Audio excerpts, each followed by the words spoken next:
What could be better than adding even more mythic monsters? Today we're going to be looking at those monsters in Mythic Encounters.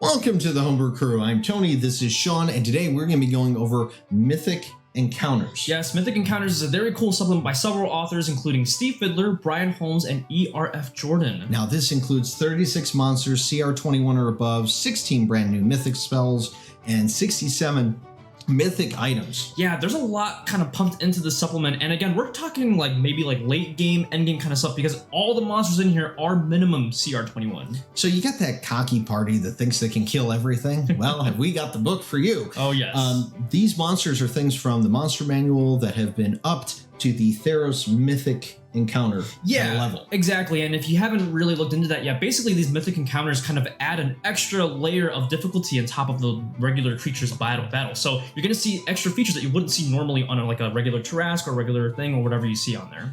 But Sean, Tony, what are these mythical monsters and what's in this book, you say? Well, that's pretty easy. Let's get into it. All right, so we have to talk about this first, and this is the Mythic Hero and the Mythic Ascendant. Mythic Hero are these great boons that you can give to your 20th level players. Yes, and Mythic Ascendant is kind of that background that kind of calls out to, Greek mythology stories like Hercules and things like that, where you're basically destined to go find this creature or go find your quest. It even describes how heroes aren't born, they are forged. You actually begin by rolling a prophetic event on a d6, so this can be a couple things like a horrible storm or a monster attacks and things like that to kind of establish how your quest begins. Yeah, I was chosen. I was chosen by this when a pig walked into the room. Right, exactly. That was my calling. And since then, it began your journey. Yes. But then you actually roll a d4, and that determines which table you roll on.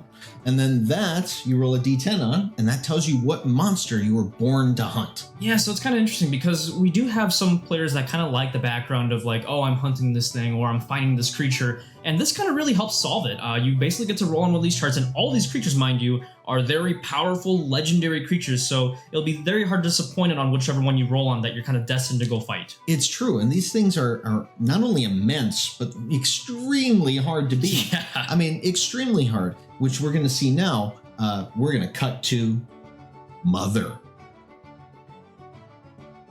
Okay, so this is Mother. Yeah, she looks really nice. This is something that I would, not want to miss Mother's Day. No, you definitely want to be very angry with you. You want to send the flowers and the candy to this one. Mother is a Tarrasque. She is a humongous Tarrasque. She's got 676 hit points. Yeah, AC of 25. AC 25, immunities galore. Oh, yeah, of course. Like the Tarrasque would be. But it's really, really cool because she's got this birthing carapace. Yeah, and it's a really cool feature because basically whenever she goes to 0 hit points, it doesn't actually die. Part of her body actually breaks apart and you get a couple of Tarrasque eggs that actually hatch out from the body. And Mother gains 676 temporary hit points. Right, exactly. So she's not even even when you put her at 0, she's actually not defeated yet. That's correct. It's kind of like the beginning of the battle, if anything. But it gets even better. So let's say you want to have a mythic encounter with this. So this is adding 2 additional legendary actions, in quotes, because they're mythic actions. But these are 2 other ones they've got. She can spawn a child. Yeah, so basically she can just go ahead and hatch another egg. And these Tarrasque spawns are not easy. AC 20, 150 hit points. They are still really, really tough. And it's funny because it actually mentions that you do have to make sure that Mother has those temporary hit points from the birthing carapace trait. So, not only does she have all 675 temp hit points, she's just spawning out all these little Tarrasque babies around, and that causes a lot of problems even for higher level 20 parties. Tarrasque babies? Tarrasque babies, yes.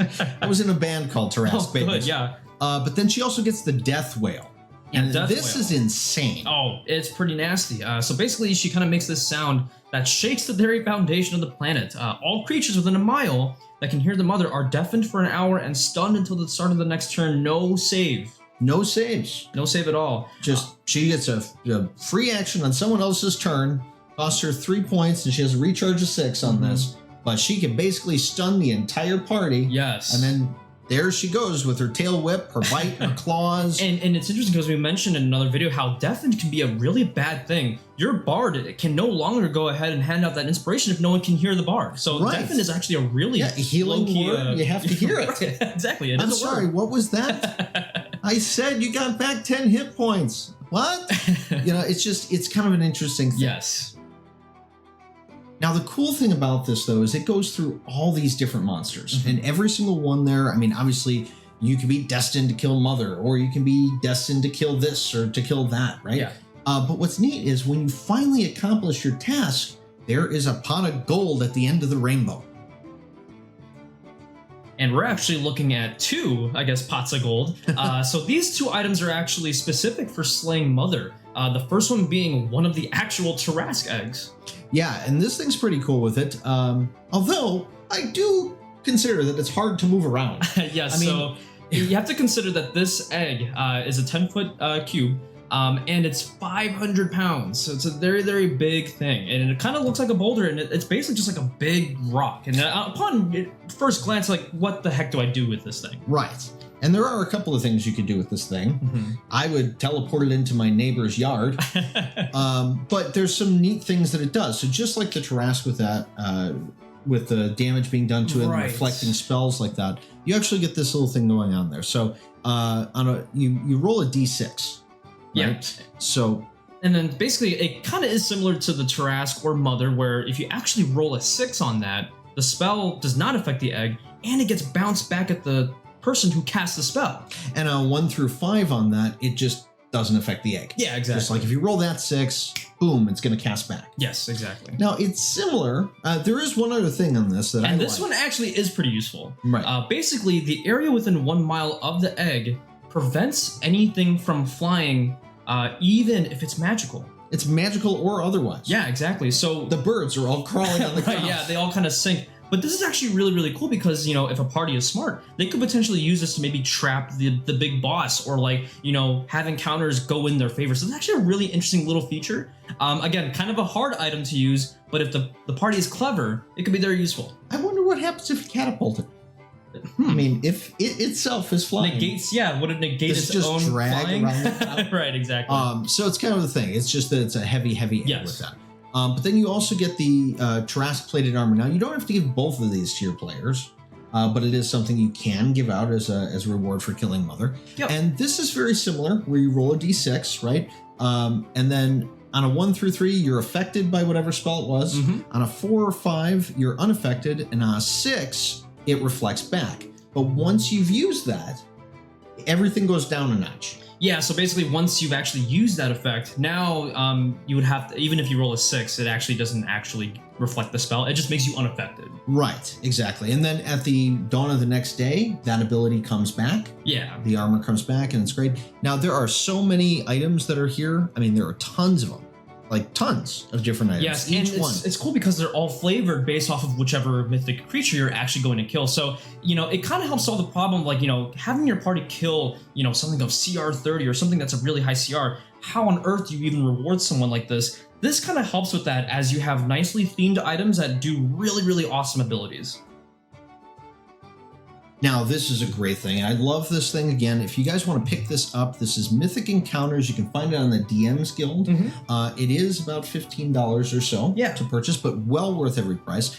And we are going to do a little contest. What do you think? Yes, we are going to be doing a little bit of a giveaway, but we're going to make you work for it a little bit. Yeah.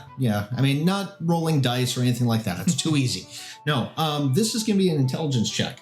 But yeah, basically IRL intelligence check. So what we're going to do is we're going to ask you a question right now. You guys post in the comments below your answers to the question, and everyone that answers correctly will be entered to win a copy of Mythic Encounters. Yeah, and then which we will announce on that next video, basically. Right. Next Sunday we'll be going over that. So do you want to ask the question, Sean? Yes, and ironically, this is probably one of the more easier ones that you're probably going to get, unfortunately for you. So, question: a first level wizard and a first level warlock come to a wooden door. Each wants to cast a cantrip on the door to blast it open. The wizard chooses Firebolt, and the warlock chooses Eldritch Blast. Which one is going to open the door and why?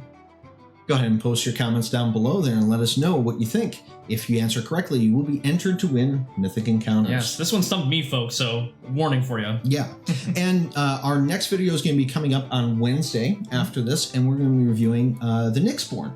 Yeah, so that's another really cool one, also kind of based in that Theros mythology, so be sure to look out for that. It's going to be a really cool one. Right. And remember, the best campaigns are always the ones that are homebrewed. So until next time, keep brewing.